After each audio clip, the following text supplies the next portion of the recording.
Bonjour et bienvenue sur Philosophiae. L'objet de cette vidéo est d'approfondir et de donner les raisons des positions politiques pro-démocratiques défendues jusqu'à présent dans les trois autres vidéos, ainsi que de partager mon sentiment actuel, sous réserve d'analyse plus approfondie, j'explore, et toujours quant à ce que je pense être l'emprisonnement, voire même l'empoisonnement politique des peuples, du peuple français et d'autres, fait de réflexes conditionnés, de division et de diversion. La thèse générale, voire même plutôt l'hypothèse générale de ces additions qui vont suivre, peut être résumée comme suit. Dans notre monde politico-culturel, le game est fake de chez fake. Et je ne le dis pas in English pour rien, puisqu'il me semble très raisonnable de penser que nous autres, les Français, et pas que nous, sommes vassalisés depuis pas mal de temps. Et que la prise en compte de cet axiome, certes désagréable, bien est néanmoins nécessaire à la compréhension, je crois, de ce que nous vivons. Dit autrement, ce qui pourra apparaître comme du masochisme ou de l'incurie, de l'État en particulier, s'explique plus rationnellement par la considération de la vassalisation. Oui, on ne veut pas le voir, mais j'estime que ce n'est pas en étant aveugle que nous nous libérerons. Ce suzerain extérieur, je ne sais comment il est pertinent de le nommer. S'il faut penser à l'Union européenne, aux acteurs dominants du capitalisme, à la géopolitique américaine. Mais bon, au fond, j'entends un peu un ensemble des trois. Je vais donc apporter au cours de ces additions des éléments bibliographiques et quelques précisions et arguments importants. En particulier, pourquoi la démocratie me semble préférable. Cette fois, en termes techniques, je mettrai les sources précises en description de la vidéo et en commentaire pour avoir plus de place. Vous pourrez donc, comme d'habitude, vérifier mes sources, c'est la moindre des choses. Et j'exposerai donc aussi mon sentiment quant au système politique, qui c'est vrai, il me fatigue, je ne vais pas le cacher, en toute subjectivité, mais avec toujours la volonté philosophique très contrarienne, je rappelle, contrarienne, qui pense contre la majorité, qui fait un effort de penser contre la majorité, et de sortir du cadre qui nous est imposé au nom de ce que je crois être de l'autodéfense intellectuelle. Et oui. Comme d'habitude, mon cap, ma loyauté s'inscriront dans le sens de ce que je pense être la philosophie, l'esprit de la philosophie, de l'esprit critique, et sûrement pas de penser conformément à la mode médiatique, avec ses sophistes triomphants, une mode en laquelle je n'ai plus aucune confiance. Pour moi, c'est un peu la caverne. Donc le plan de cette vidéo est le suivant pour cette première partie des additions. Je vais commencer par une réponse aux commentaires qui m'ont été faits, commentaires que je remercie. Alors, par rapport au premier commentaire, j'ai posé une opposition radicale entre démocratie et Union européenne, et en soi, c'est vrai qu'on pourrait très bien avoir les deux, j'ai pas à faire du tiers exclu. Seulement, en l'état, cela m'apparaît absolument impossible, peut-être à tort, mais cela m'apparaît impossible, et ma croyance, c'est que l'Union européenne a été construite comme une structure antidémocratique et que c'est dans son génome. Et si vous voulez changer l'UE, comme les candidats nous le promettent tous, vous devez changer les traités. Pour ce faire, il faut l'unanimité. Déjà, cette unanimité a très peu de chances d'arriver. Et encore, les parlementaires n'ont aucunement l'initiative sur ce point. Bon, c'est dire combien ces élections européennes étaient fake et m'apparaissaient comme un simple rituel de soumission. Mais bon, je suis peut-être un peu largué en politique. Je ne pensais pas qu'il y aurait la moindre conséquence. Et le réel me prouve que je me trompe. Donc, bon, ok, dont acte. Mais en tout cas, mon idée, c'est que l'Union européenne change d'en haut et pas avec la volonté populaire. Donc je le répète, et le maintiens, il va falloir choisir, j'en ai bien peur, entre l'Union européenne et la souveraineté des peuples européens. Et peut-être qu'on va assister bientôt à cette évidence. Il va falloir en effet clarifier et choisir son rapport à la démocratie et à la souveraineté du peuple. Donc je crois que vous ne pouvez pas demander à la fois à ce que nos élections nationales aient du sens et que l'Union européenne existe et dirige. Il y a une forme quand même de contrainte ou de contradiction, en tout cas me semble-t-il. J'ai quand même l'impression de ne pas délirer sur ce point. Alors moi j'ai clairement choisi la souveraineté du peuple, la démocratie, la puissance législative du peuple, le respect du consentement du peuple, quoi qu'il choisisse. Cela a un coût en effet. Un peuple évidemment peut se tromper quant à son intérêt, peut être trop passionné, masochiste même, mais c'est une question de principe et c'est responsabilisant. Surtout, je le rappelle, en démocratie, normalement il y a des débats approfondis avant le vote législatif du peuple. Il ne s'agit pas de donner seulement son impulsive opinion comme sur un sondage. Attention. Je vois encore dans ce système démocratique une sortie de l'infantile, un retour à un peu de civisme qui manque tant, on responsabilise les gens. Et j'ajouterai plus loin d'autres considérations expliquant ce choix. Pourquoi le modèle démocratique, loin d'être la perfection absolue, c'est sûr, mais me semble être un système probablement suboptimal, mais quand même intéressant par rapport à notre temps. J'ajoute aussi que rien n'empêche en effet que les Européens construisent une autre structure politique de coopération bien plus vertueuse et respectueuse de la bénéfique diversité européenne. J'ajoute encore qu'on n'a pas attendu l'existence de l'UE pour être capable de coopérer. On aurait aussi, en tant qu'Européens, et en faisant abstraction de la situation actuelle, intérêt à coopérer avec la Russie, me semble-t-il. Mais bon, les États-Unis, je crois, ne veulent pas tout à fait, ils veulent nous découpler de la Russie.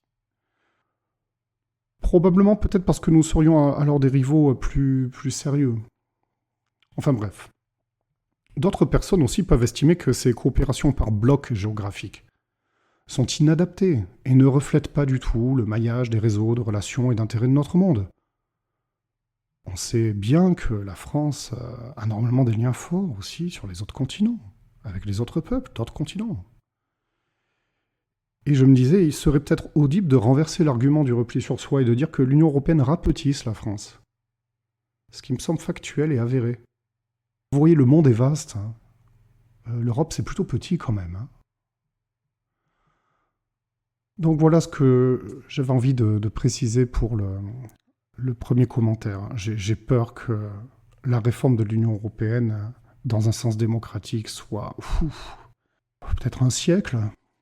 Enfin bon, je ne suis pas très optimiste en tout cas sur ce point. Sur la deuxième question, alors en effet, Rousseau ne pense pas que la démocratie directe soit adaptée à l'humanité. Et je pense comme lui que cela n'est peut-être pas absolument réalisable et que cela mériterait un tel investissement cognitif de la part de la population que cela se ferait probablement forcément au détriment du travail productif et d'autres choses. Après, les conditions d'existence, évidemment, peuvent changer et rendre plus réalisable un tel souhait. Bon, sans l'interdire absolument, je trouve qu'en l'état, et au nom de la progressivité des changements et de la nécessaire prudence, la démocratie non pas directe mais semi-directe me semble bien plus raisonnable.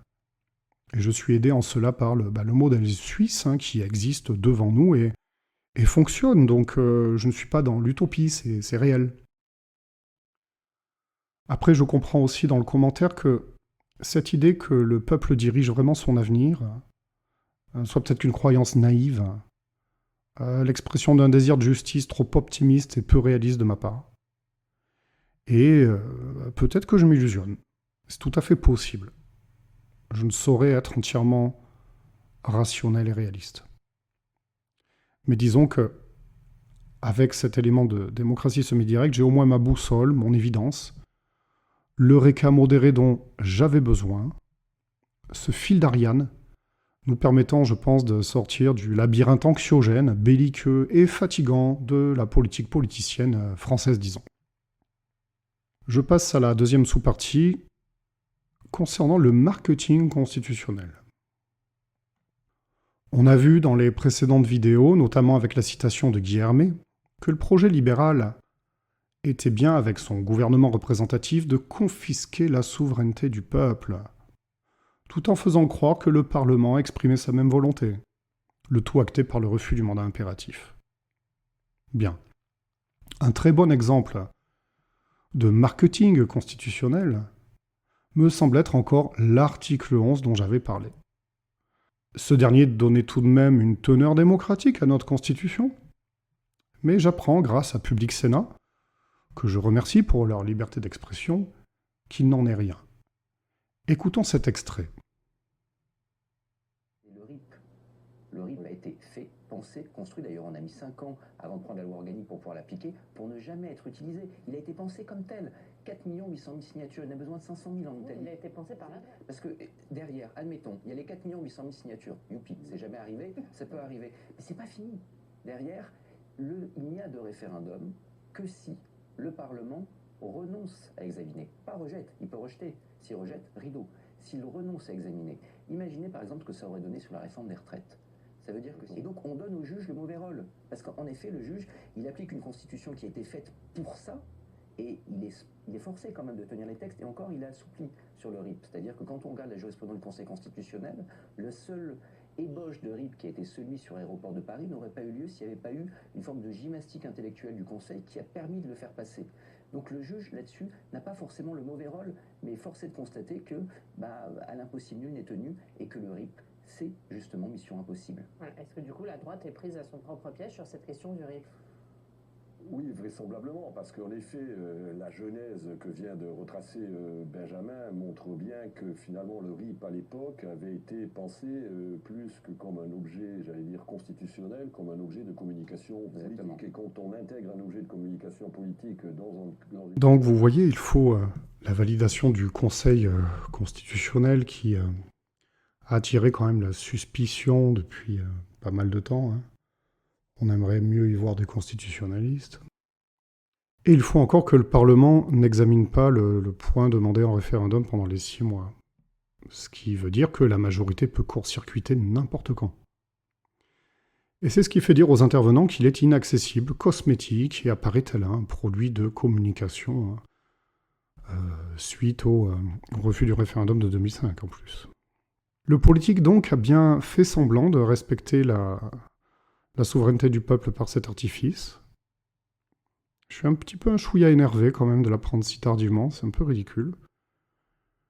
Et donc nos petits Machiavel ont toujours de nombreux coups d'avance, ça va être dur de s'en sortir en tant que peuple. Ils reculent devant rien et ils sont un peu joueurs quand même. Et il y a quand même un petit côté race supérieure qui se dégage quand même de nos dirigeants, je trouve. On est vraiment, nous, le peuple, on est vraiment pris pour des moins que rien, en fait. Et ce qui est génial de surcroît, c'est que nos dirigeants, en plus, surjouent la sensibilité morale, ce pays de mots, ce qui nous rend encore moins préparés à comprendre la fourberie générale à l'œuvre. C'est de l'art stratégique, c'est de la commedia dell'arte.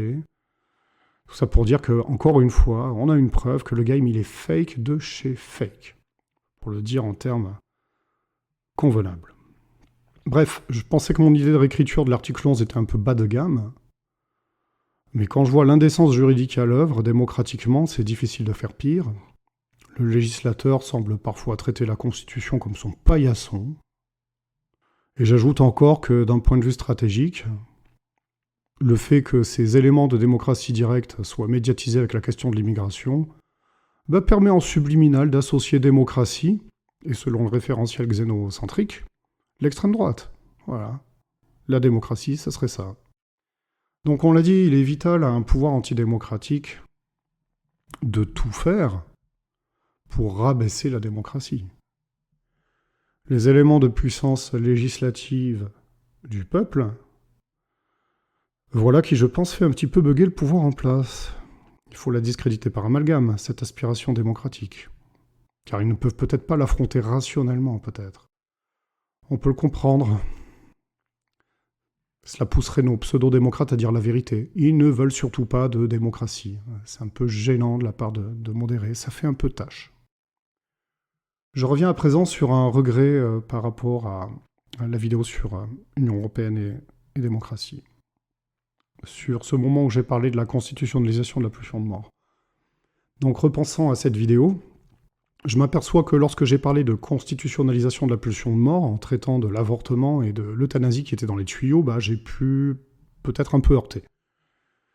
En effet, j'ai l'impression que ce n'est pas que de la communication et qu'un nombre important de femmes se sentent réellement menacées quant à ce droit.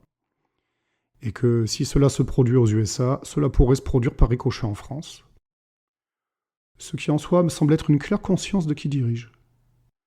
Donc la constitutionnalisation de ce droit à l'avortement semble donc évaluer très positivement, dont acte, j'entends. Toutefois, il est évident que ce n'était pas une critique de ma part de type religieuse et pro-life que je faisais. C'était toujours dans le cadre d'une critique générale de l'utilisation de la Constitution comme simple objet de communication, comme simple objet marketing, vous voyez. Encore et surtout, je me plaçais dans une perspective de, disons, communication un peu subliminale. Peut-être que c'est une erreur de ma part, mais je le percevais comme ça. Car en effet, dans une perspective où nos dirigeants, anglo-saxons en particulier, ont refusé la paix en mars-avril 2022 avec la Russie, et que nos dirigeants français en plus témoignent de plus en plus d'hostilité à l'égard de la Russie, donc alimentent la guerre, rien que ça, je trouvais que cette communication gouvernementale autour de l'avortement et de l'euthanasie, à ce moment précis, ça faisait tâche. Et que dit autrement, on pouvait aisément ressentir que le pouvoir en place, il veut bien nous aider à mourir, vous voyez l'idée. Et ce n'est pas du marketing progressiste qui va me faire oublier l'épée de Damoclès qui est au-dessus de nos têtes depuis quelque temps. Donc j'étais dans cette perspective-là, en termes de priorité, de ce qui se passe d'absolument vital en ce moment. Cela m'amène justement à parler du problème habituel, général de la politique, à savoir celui de la question difficile des hiérarchies de priorité. Et par suite de la lutte pour le centre de l'attention médiatique. Et évidemment, on a des problèmes sur ce point. Il y a des rivalités de priorité. Mais ce qui m'étonne, c'est que le secondaire, ce qui m'étonne, peut-être pas si étonnant que ça, on va le voir, c'est que le secondaire se fait passer pour essentiel, et l'essentiel s'en retrouve, disons, invisibilisé, mis en périphérie, ou rejeté carrément.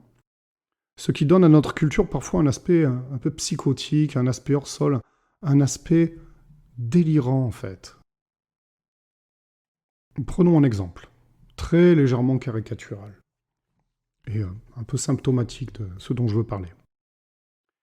Imaginez un journaliste, un homme intègre, s'adressant à un SDF, sans domicile fixe, ce dernier donc lui indiquant tous ses besoins, son histoire, la difficulté de sa vie, et le journaliste lui répondant « Oui, d'accord, mais fondamentalement, comment vous vivez l'interdiction qu'ont les femmes et les hommes de porter des mini-jupes en Iran? Ça vous choque pas, ça hein ?»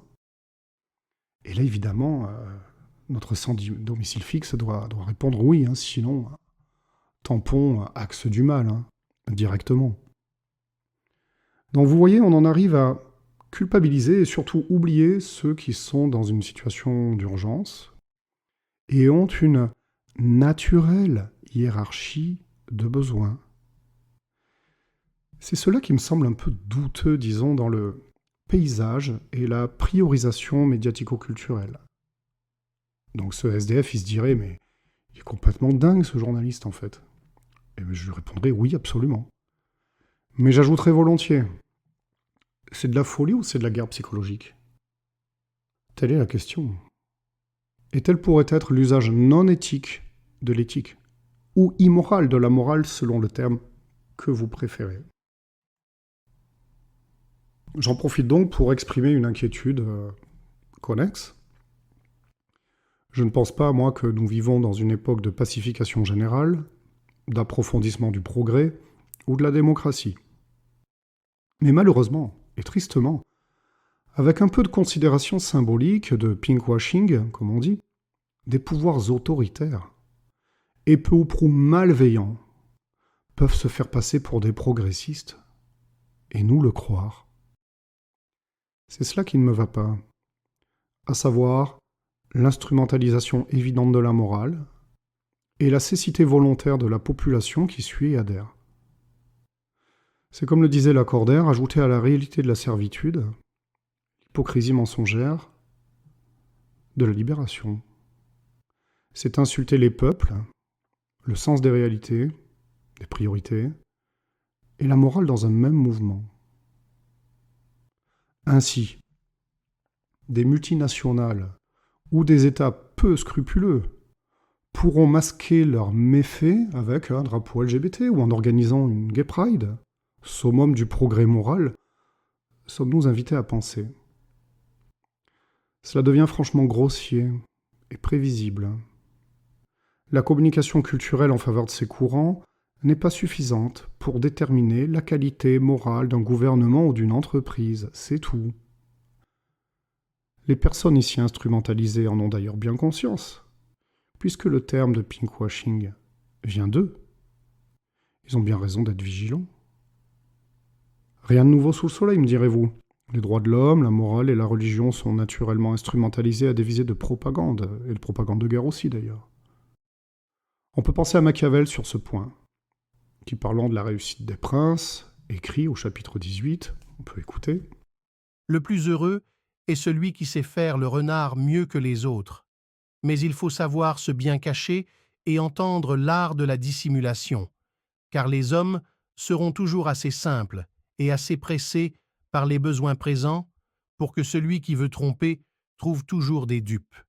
Il n'est donc pas nécessaire qu'un prince ait toutes les bonnes qualités dont nous avons parlé jusqu'ici, mais il est nécessaire qu'il paraisse les avoir.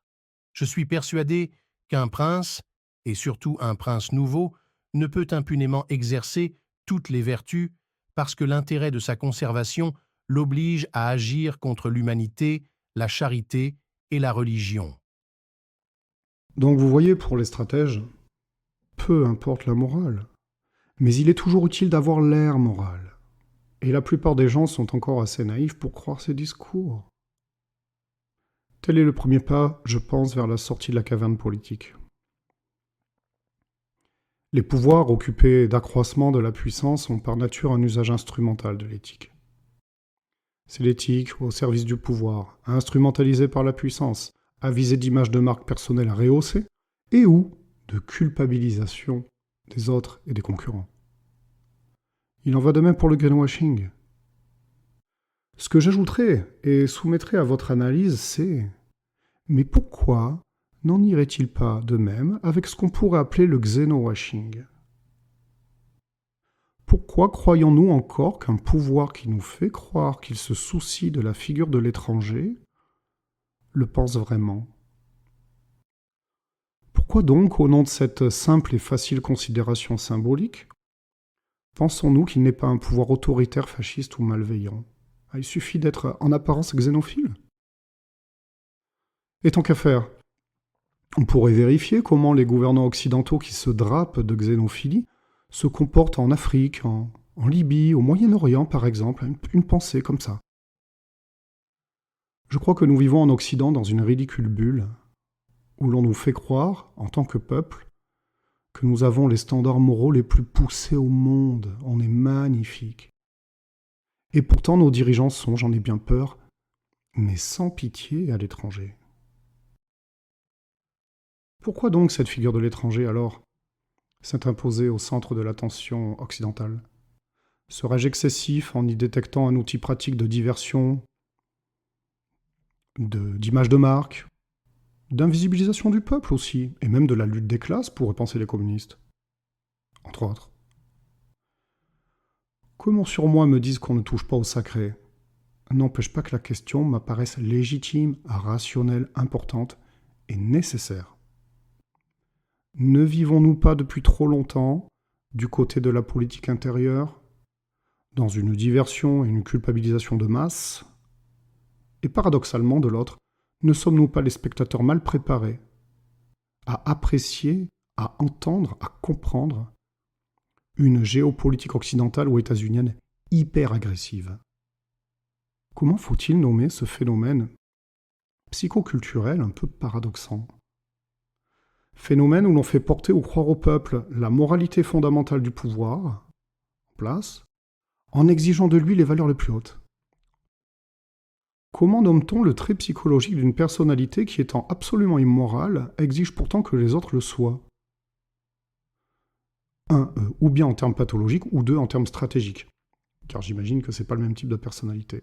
Alors si vous pouvez m'aider sur ce point en commentaire, j'apprécierais. Je me dis que ça doit bien avoir un nom en psychologie. Ainsi, De même que je ne suis pas rationnellement convaincu, mais seulement voilà, par biberonnage culturel, par habitude, que la question raciale soit au centre de l'univers intellectuel politique de ma naissance à ma mort, de même je n'admets pas forcément que la question du genre soit au centre de l'univers intellectuel de la politique. Honnêtement, ne sommes-nous pas en face d'un fake washing? On dirait bien qu'on vit dans un monde, depuis le lycée, où les deux questions politiques fondamentales seraient 1. Aimez-vous ou pas les étrangers? 2. Aimez-vous ou pas les homosexuels? Eh bien, je vous apprendrai que je suis très étonné, c'était pas au programme de mes études en philosophie politique, ça nous a échappé. Et tout ça pour dire que c'est quand même, me semble-t-il, pas très sérieux tout ça, et un peu hors sol au regard des graves enjeux actuels.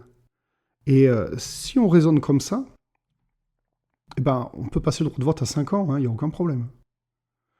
Donc je m'interroge quand même, cette réduction au pathos, à l'affectif, à l'identitaire, à l'amour, à la phobie, ça veut dire quoi? N'y a-t-il pas d'ailleurs une forme d'injonction paradoxale? N'est-il pas problématique de demander à quelqu'un, que dis-je, d'exiger « aime-moi ». Aime-moi ou tu es méchant. Vous iriez en couple, vous, avec quelqu'un comme ça? Qui vous culpabilise d'emblée? Alors bon, il y a un côté fake de chez fake dans tout ça, c'est pas sérieux. Et je pense que c'est mon devoir rationnel de combattre la naïveté perverse dans laquelle nous sommes plongés. Il ne faut surtout pas que nous projetions notre gentillesse sur nos dirigeants. Les peuples peuvent avoir un usage éthique de l'éthique. Être sincère pour la paix, la tolérance et le progrès. Mais quant à nos dirigeants, ils sont formés en communication, en sciences politiques, en géopolitique et en stratégie. Ne l'oublions pas. Ils ont très probablement un usage stratégique et instrumental de l'éthique. Ce n'est pas plus parce qu'un gouvernement ou une multinationale font usage de fake washing que nous devons nous laisser enfumer par ces effets de communication. Et croire que nous avons affaire à des progressistes, c'est pas possible. Pour ma part, je m'y refuse, et je me permets de vous inviter à juste envisager l'idée. Je n'ai donc pas de thèse certaine sur le sujet, et je sais bien que ce sont des thèmes sacrés et chargés d'émotions fortes, mais je me permets de vous partager mes hypothèses. Ce que je crois être un fake-washing infantilisant et de diversion pose question et mérite une réflexion un peu plus poussée. Alors si vous avez des conseils de livres sur ce sujet, je suis preneur. Mettez-les en commentaire. Merci. Bon, donc qu'est-ce que ça signifie tout cela? N'avons-nous pas des raisons d'être méfiants? Les gens n'ont-ils pas faim? N'ont-ils pas des besoins de sécurité, de démocratie? Ne sommes-nous pas potentiellement en guerre avec la Russie? Ces dernières considérations sont-elles vraiment secondaires et inaptes à définir les vraies et fondamentales oppositions politiques? Je termine ici cette première édition, en vous remerciant par avance pour votre tolérance, et aussi pour votre capacité à prendre du recul. Et je vous laisse avec Serge Tchakotine. L'empoisonnement est un crime qui est châtié par les lois de la collectivité humaine. Il est temps de comprendre qu'il peut y avoir des situations où les grandes masses, dont le vote détermine tout dans un État démocratique, peuvent succomber à un véritable empoisonnement psychique au sens le plus réel, le plus physiologique. Si on imagine qu'il suffira alors de faire appel à la raison, de tenter de combattre cet empoisonnement, le viol psychique, par une propagande de persuasion, on devra convenir qu'après tout ce que nous avons dit, on se crée une illusion dangereuse. Le seul moyen, si on ne veut pas porter atteinte à la liberté de la parole, si chère, à bon droit, aux démocrates sincères, c'est de savoir se garantir par des appareils d'immunisation psychique, par des organes de propagande, qui doivent veiller à ce que toute velléité de violer l'âme collective soit déjouée et trouve immédiatement une riposte efficace de protection psychique.